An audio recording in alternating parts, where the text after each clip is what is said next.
Welcome to the definitive Cards and Tankards Deck Building Guide. Whether you are a new player who started just yesterday or an experienced pro who's been playing for the past 2 years, this video will give you the tools necessary to craft the perfect deck to absolutely destroy your competitors in battle. This video is aimed at players of all skill levels, so feel free to use the timestamps listed to get the advice that's right for you. This section is for those players who have only recently started the game. First things first, the starter deck you were given at the start of the game is not the only starter deck that there is. If you go into your private room and go over to the table where you played your tutorial matches, you will now see 3 buttons. Unlock DM, Unlock MRA, and Unlock AO. By battling against the AI and winning, you will unlock yourself the starter deck of that faction. Obviously, doing this all 3 times will net you all of these starter decks in the game, and this is the best way to get a lot of cards very fast when you're first starting the game, because not only will this let you experiment with all of the factions to see which deck you like the most, this also gives you cards to add back into your initial starting deck to make it 10 times stronger, which is what I will explain how to do next. After unlocking the other starter decks and playing around with them for a bit, if you're getting the urge to change up the decks in some way, here's what I recommend you to do. Instead of trying to create a whole new deck with barely any of the cards still, I would recommend just editing the starter decks that you got in the first place. Since the starter decks provide a really good starting point for a deck concept, it will be much easier for you to build a cohesive deck than if you tried to just throw the cards together you've been pulling out of the packs, since you don't really have a ton of game experience yet, so you don't know what works super well together. This is really easily done by mainly removing the neutral cards such as Oralis Healer, Dedicated Butler, Gate Guardian, Orcish Explorer, The Dove, and Eager Farmer. While these cards are really easy to learn because they don't actually do anything in hindsight, they really aren't that good when compared to most of the other cards, except for maybe Eager Farmer is the only one that has a real place still left in the decks. Instead, I recommend replacing them with third copies of cards that are already in the decks.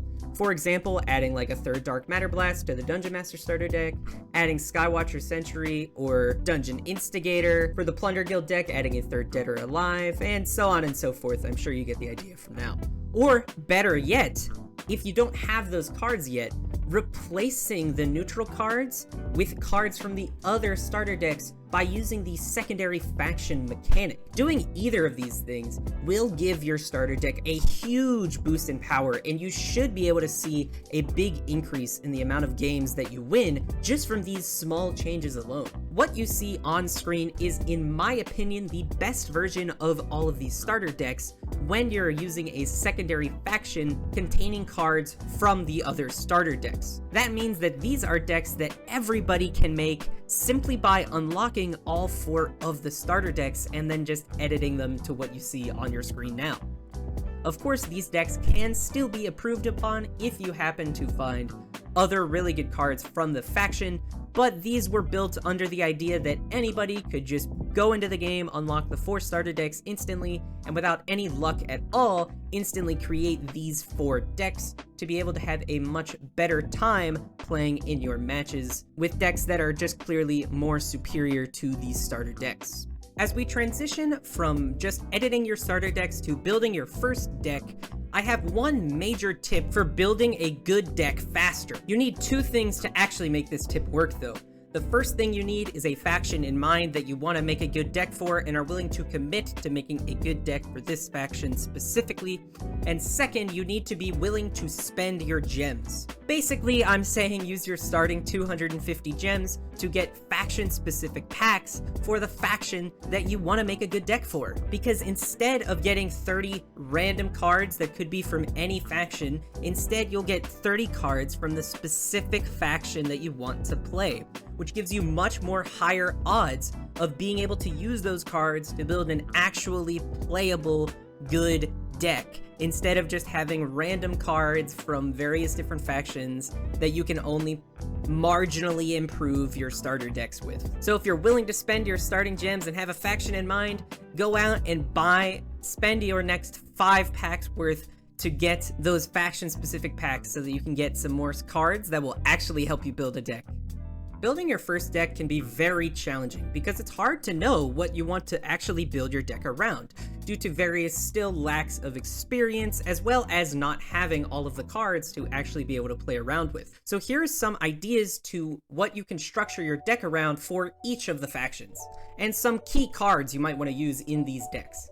For Dungeon Master, one direction you could go towards is the direction that the starter deck already goes towards, a spells-based mastery deck, where you use mastery creatures to buff your damaging spells to hit your opponent in the face as fast as you possibly can.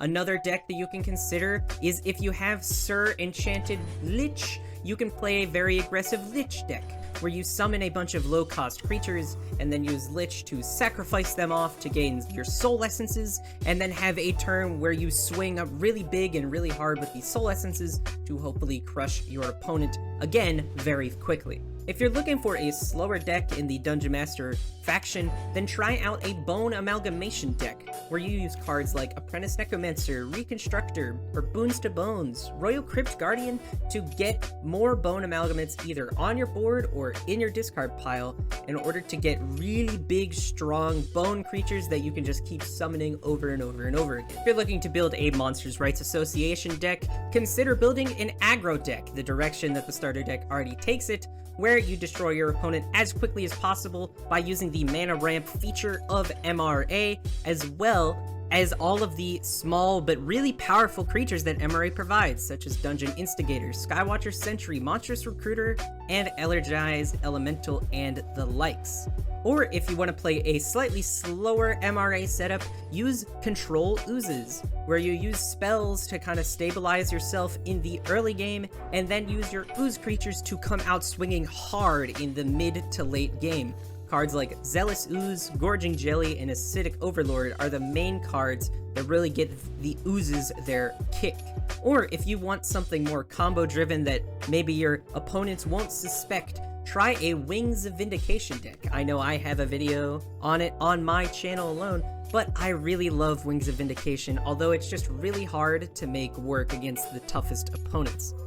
But basically the idea behind it is that you summon a bunch of creatures, and then get 8 creatures in your reserves, so that when you play Wings of Vindication, not only do all of the creatures on your board get 3 attack, but they also gain flying, which means your opponent won't be able to block them unless they have flying arranged themselves, which they're probably not going to have a lot of, so you'll be able to kill them in 1 turn, which I have done many times before. For a Plunderer's Guild deck, again, just like with the other factions, you could take it the direction of the starter deck and make an aggressive style deck to, again, beat your opponent as quickly as possible. Although, with this deck compared to the MRA one, there is more control cards to be able to take out your opponent's creatures so that you can attack into them more regularly, such as Dead or Alive or Fireball. You could also use the Plunder mechanic based around a Nobles deck in order to always have an answer to whatever your opponent is trying to play, by making sure that you can plunder away any cards you need to take down whatever setup they're trying to run.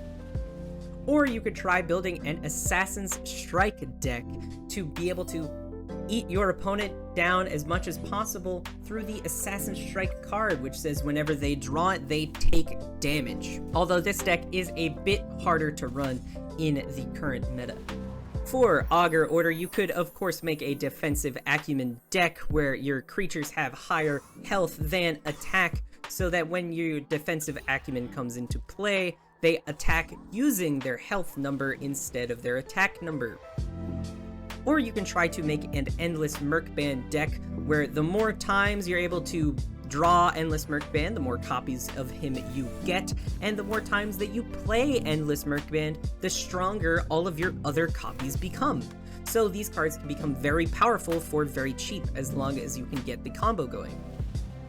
Or you can use the combo-driven Grand Tutorling Underlings build to pull off some absolutely wild combos, like turning all of your Underlings to make all of your spells cheaper and then playing multiple Wings of Vindication, or by having all of your guys become Glorious Overseer and having all of them become 9/9s or 10/10s based on how many of them you actually have on the field. Although, in my opinion, Augur Order is definitely the most difficult to make a deck surrounding around, but I will leave that up to you to decide for yourself. This last section is going to be for the players who have most of or all of the cards, and you wish to go on to refine your decks that you already have constructed to be as good as you can possibly make them. However, the first thing that I actually want to mention is now that you have a good understanding of the game and all of the cards inside of it, make sure to regularly experiment with new deck ideas. Most of the time, they probably won't work out okay, as I know from the past many upon many of times. But if you manage to find a new deck that nobody has thought about yet, then you can have an insane advantage when it comes to your next event, because you have that element of surprise, which is almost like a trump card within itself. So definitely don't be afraid to experiment with new deck ideas from time to time. Now, in my opinion, refining your decks to make them as strong as possible is definitely the hardest part of deck building in any card game. But here are some tips I can give you for the game plan on how you can do just that. The most important thing to know is that one game will never be enough to determine whether a deck is good or bad. You could have dead drawn the entire game or had the luckiest game and had the answer to exactly everything your opponent had. Make sure to play at least 4, 5, or 6 games to get an idea of what your deck is actually doing. Then ask yourself questions such as the following. Have I been running out of cards in my hand? Am I losing to aggressive or control decks? Am I losing mostly in the early, middle, or the late game?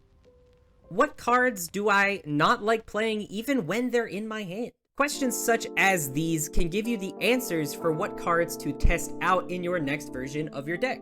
For example, if there's a certain card you're seeing way too many games, maybe removing 1 or 2 of them can add room to add a different card in your deck so that you can see more variety of cards to have more answers to what your opponent might throw at you. Or if you're losing to aggressive decks, adding more creature removal might fix your problems. Or, if you're running out of cards frequently, adding either more card draw or just card gain in general might make up for that difference. But the only way you're going to know if any of your changes actually worked is by going back and testing your deck again. So make those changes inside of your decks and then repeat the loop. Play multiple games, ask questions about your deck, edit your deck, and repeat. And hopefully, after enough go-arounds in this cycle, you will have a deck that is very, very strong and can win tournaments. So now you should have all the tools that you need in order to build an amazing deck in Cards and Tankards, no matter what skill level you are. If you enjoyed this content, make sure to leave a like on this video and share it with your friends who need help building amazing decks themselves. Also, a whopping 85% of people that watch my videos aren't actually subscribed, so if you want to see more of my content, make sure to hit the subscribe button down below. It really shows me that I'm doing good things on this channel. If this is your first time hearing of the game Cards and Tankards and you want to try it out for yourselves, I have links to the game down in the description below, whether you want to play it on Steam or on your MetaQuest. And make sure to put my name, TonyBigBlind, down as a referral to get 1,000 extra gold whenever you reach level 5, which is enough for 30 extra cards. But I hope you all have a lovely rest of your day, and I will see you in the taverns. Have a good one.